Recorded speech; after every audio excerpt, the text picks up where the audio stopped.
कसं आहे, ज्याची जशी लायकी तसा आणि तेवढाच विचार ते करू शकतात.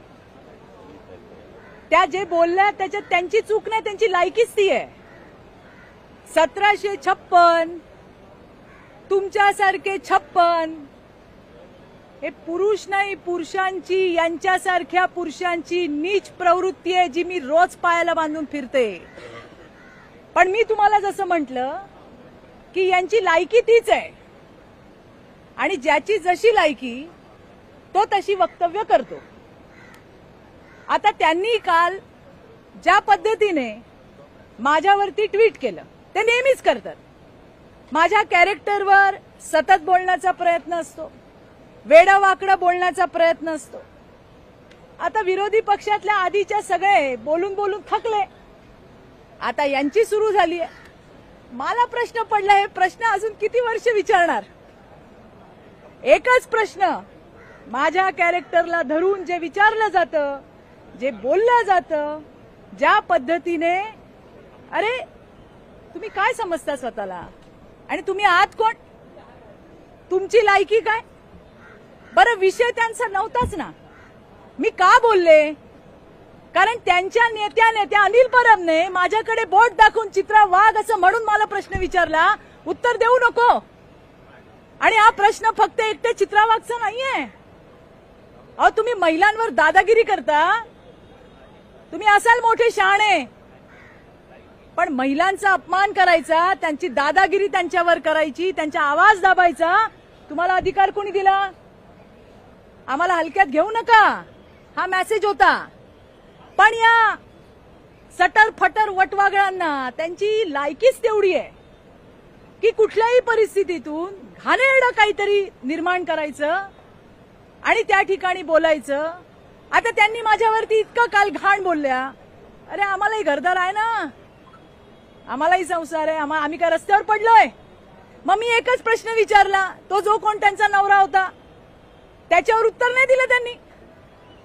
तो येऊन प्रेसला सांगतोय की कुणाच्या पण लेकरांवरती, मी परत सांगते, मी काल ट्विट करताना पण मला खूप दुःख झालं, आता बोलतानाही मला त्रास होतोय, कारण त्या लेकराचा दोष नाही त्याच्यामध्ये. पण जिनी जन्म दिला तिला तर अक्कल पाहिजे. तो बाप सांगतो डीएनए टेस्ट करा, डीएनए टेस्ट करा.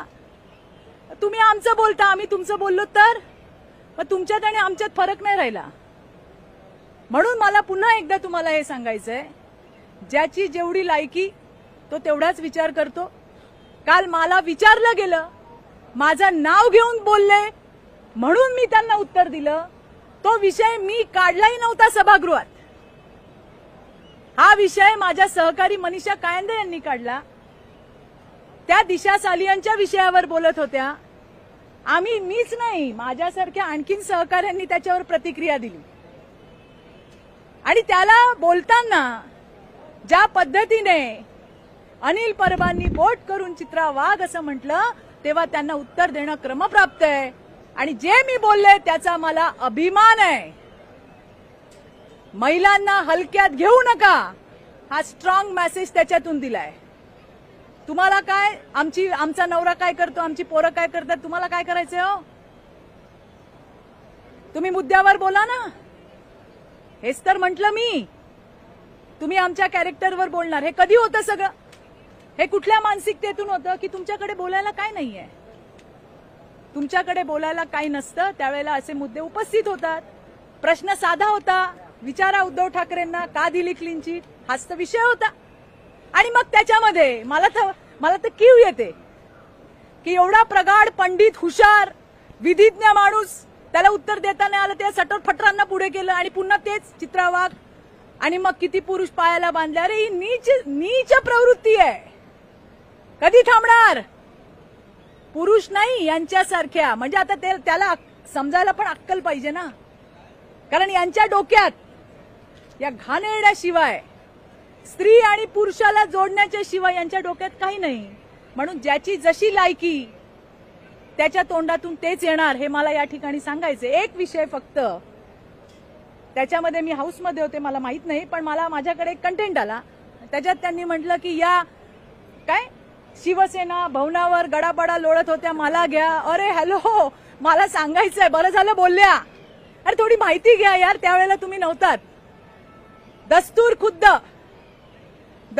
खुद्द शिवसेना प्रमुख उद्धवजी ठाकरे यांनी उबाठाचे आत्ताचे आमदार मिलिंदजी नार्वेकर यांच्याकडे माझ्यासाठी निरोप पाठवला होता की चित्राताई एकदा येऊन भेटा, तुमच्यासारख्या महिला आम्हाला आमच्या पक्षात पाहिजे. मी जाणं न जाणं हा नंतरचा भाग होता, पण त्यांच्या शब्दाला रिस्पेक्ट म्हणून मी नक्की गेले होते. मी नव्हते गेले, त्यांनी बोलवलं होतं मला. आणि याची विश्वासार्हता, याचा खरेपणा, त्यावेळेला एकनाथ शिंदे साहेब सुद्धा होते, कारण त्यांनी सांगितलं की एकनाथ शिंदे सगळं कोऑर्डिनेट करतील. त्यामुळे मिलिंदजी मला दुसऱ्या दिवशी एकनाथ शिंदेकडे पण घेऊन गेले. मी म्हटलं मला विचार करू द्या, मी अजून ठरवलं नाहीये. पण ते म्हटले नाही नाही तुम्ही, आणि त्यावेळेला आदित्य ठाकरे सुद्धा होते, हेही मला सांगायचंय. या सगळ्या घटना या सत्य आहेत. आता एकनाथ शिंदेवर तुमचा विश्वास नसेल, मिलिंद नार्वेकर तर तुमच्याकडे, त्यांना विचारा. तेच मला घेऊन गेले.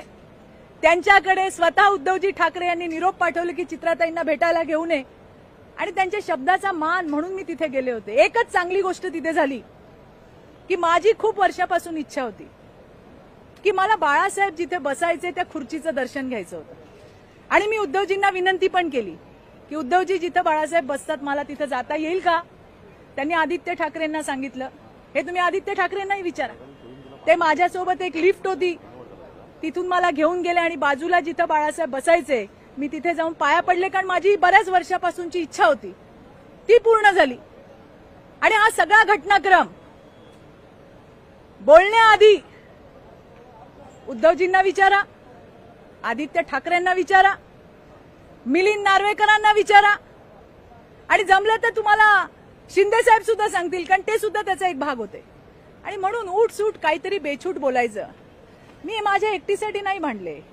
हा विषय फक्त सभागृहातला किंवा राजकारणातल्या क्षेत्रातला नाहीये. आज प्रत्येक ठिकाणी महिला लढते स्वतःच्या अस्तित्वासाठी, आणि प्रत्येक ठिकाणी या अनिल परबांसारखी नीच प्रवृत्ती तिला त्या ठिकाणी ठोकत असते, तिला बोलत असते. अरे आपण उत्तर कधी द्यायचं. आणि मी उत्तर दिलं तर माझ्यावर तुटून पडले. मला फरक नाही पडत आहे, मला कोण काय बोलतंय याचा फरक पडत नाही. मला जे पटलं ते मी बोलले. पुन्हा सांगते, त्यांनी विषय काढला, त्यांनी माझं नाव घेतलं, त्यांनी असं बोट केलं, बोला चित्रा वाघ बोलली, आणि त्याच्यात काहीच चूक नाही. तुम्ही जे सभागृहात बोललात त्यावरून सभागृहाची गरिमा कुठेतरी कोणाची. अरे मग गरिमा काय फक्त महिलांनी सांभाळायची. संजय राऊतनी तर बोलूच नाही हो. संजय राऊतांचा मराठी भाषेचा गरिमा, महिला सन्मान काहीतरी संबंध आहे का. काहीतरी संबंध आहे का. आजच त्या स्वप्ना पाटकरचं ट्विट बघा, तिला वाहिलेली शिव्यांची लाखोली दुनियेने वाईकली. त्या नीलमताई इतके वर्ष त्यांच्यासोबत काम करत होत्या, त्यांच्याबद्दल ते काय बोलले. त्यांनी महिलांबद्दल बोलू नये, आणि तो शहाणपणा तर त्यांनी मला शिकवूच नाही. मी तुम्हाला तेच म्हटलं, त्या खडसे असू दे रोहिणी, नाहीतर या सटर फटर वटवागळ असू दे. अरे ज्याची जी लायकी तो तेवढंच बोलणार. बरं मी बिग बॉसच्या स्टुडिओमध्ये, तर खडसेंचे वडील पण तर तिथेच बसतात ना, मग ते काय करतात तिकडे. विरोधाला विरोध, वाईट वाटतं या गोष्टीचं. माझ्या एकटीसाठी नाही लढत आहे मी. आणि बघा, जबाबदारीने सांगते, याच्या आधी पण झालंय. आज जे सुपात आहेत ना ते उद्या जात्यात येणार आहेत, हे लक्षात ठेवा. आजच्या सुपातल्या बायका उद्या जात्यात येणार आहेत, आणि त्यामुळे ही लढाई ही फक्त माझी स्वतःची नाही. अरे या जगातल्या, या राज्यातल्या कुठल्या बाईला तुम्ही हलक्यात घेऊ नका, हेच मला सांगायचंय. आणि गरिमा फक्त बायकांना शिकवणार, पुरुषांना कोण शिकवणार. त्यांनी वाटेल ते बोलावं, मुद्दे संपले, आमच्या घराघरावर बोलावं. आणि ते वशिलाने आले असतील, मी नाही आले. माझा 26 वर्षाचा संघर्ष आहे. आज मला त्या ठिकाणी माझ्या पक्षाने, मुख्यमंत्री देवेंद्रजींनी संधी दिली, त्याचं सोनं करण्यासाठी मी आली आहे. आज सुद्धा विविध विषय जे 26 वर्ष मी रस्त्यावरती लढले, ते प्रश्न मला मांडायची संधी सभागृहात मिळते. मी याच्यासाठी नाही आले. पण जर बघा, एक उसूल आहे आयुष्याचा, हम किसी को छेड़ते नहीं है, लेकिन हमें अगर किसी ने छेड़ा तो उसको छोड़ते भी नहीं है. मुद्दे संपले आमच्या घरादारावर येणार आणि वरून शहाणपणा करून गरिमा आम्हाला शिकवणार. तुम्हाला गरिमा नाही, तुम्हाला काही विधिनिषेध लागू होत नाही. सगळं बायकांनी सांभाळायचं आणि तुम्ही बायकांवरती बेछूट असे आरोप करायचे आणि त्याच्यावरती तुम्हाला असं वाटतं आम्ही गप्प बसून ऐकून घ्यावा. हे असेल ना तर तुमच्या सटर फटरांना सांगा, आम्हाला सांगू नका. त्यामुळे कोण मला काय बोलतंय याने मला काही फरक पडत नाही. मी लढले, मी लढणार. आज ठेचलंय, परत नादी लागाल तर परत ठेचून काढील, हे पण सांगतेय. मात्र तुमच्यावरती आरोप करताना वेगवेगळ्या पाठीमागच्या प्रकरणांचा दाखला जो आहे तो दिला जातो. ते रघुनाथ कुशीक प्रकरण असेल, महबूब शेख असेल, अहो, संजय राठोड. मी काय सांगते तुम्हाला, ज्या ज्या वेळेला जे जे झालं ते मी सांगितलंय. त्या पोरींनी नंतर येऊन सांगितलं की कशा पद्धतीने आम्हाला सांगितलं चित्रा वाघचं नाव घे. आता कुणाकुणाला कुठे कुठे प्रूव्ह करू, कुठे कुठे प्रूव्ह करू. चित्रा वाघचं नाव घे, तुला पैसे देतो, आमच्या केसेस मागे घे, आम्ही सगळं तुझं करून देतो. आता हे त्या पोरी मला सांगतात, मी पुन्हा त्यांना सांगून त्या पोरींना अडचणीत आणू का? काय मला बोलतायत तुम्ही बोलाव, मी तुम्हाला उत्तर द्यायला बांधील नाहीये. मी जे केलंय ते त्या पोरींना माहितीये आणि तुमच्या बोलण्याने, मला वाटेल त्या थरावर जाऊन बोलण्याने सुद्धा माझ्यात फरक पडणार नाही, कारण मी तुम्हाला मोजतच नाही. जो काम करतो, जो सहन करतो, तोच बोलायची ताकद ठेवतो, हे मला तुम्हाला या ठिकाणी सांगायचंय. त्यामुळे कालच्या माझ्या बोलण्यावरती कोण काय बोललं हे माझ्यासाठी महत्वाचं नाहीये. पुन्हा सांगते, ज्यांच्या डोक्यात फक्त घाणेरडी विकृती आहे तेच प्रत्येक वेळेला बाईचे आणि पुरुषाचे संबंध जोडायचं काम करतात.